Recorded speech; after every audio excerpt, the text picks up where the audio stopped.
जय जगन्नाथ। ओडिशार गांधी उत्कलमणि गोपबंधु दास 1877 मसीहा अक्टोबर 9 तारिख रे पुरी जिलार सुआंड ग्राम रे जन्मग्रहण करथिले।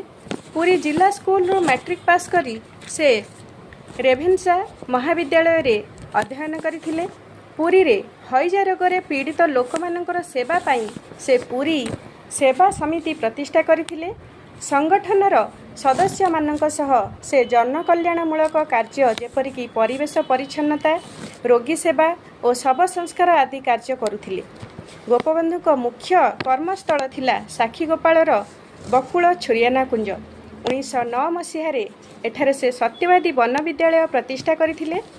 ओडिया भाषार विलोप चक्रांत विरुद्ध रे अनेक ओडिया नेता मानक समेत गोपबंधु मध्य आंदोलन आरंभ करथिले। तांकर आह्वान थिला प्रत्येक व्यक्ति और जातिर परिचय होउछि तार भाषा, भाषा ही जातिर प्राणस्पंदन।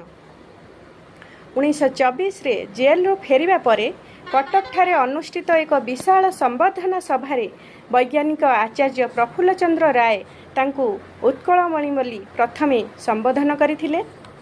जेल रे थिबा समय से कारा कविता, बंदीर आत्मकथा कविता ग्रंथ रचना करथिले।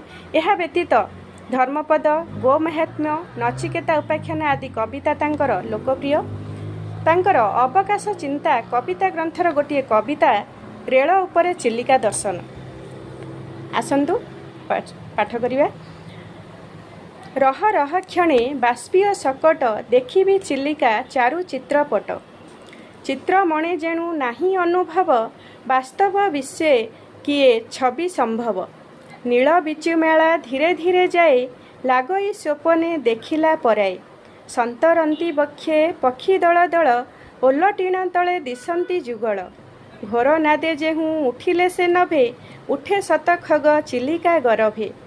सत्य बोली मने न हेउ प्रतीत पलके से दृश्य हुए तिरोहित। दूरे घेनी जाए निदारुण जान आसे पुणी तरु शिला व्यवधान। निमिषे लुचाए निमिषे देखाए स्वप्न लभ्य प्रिय प्रतिमा पराए।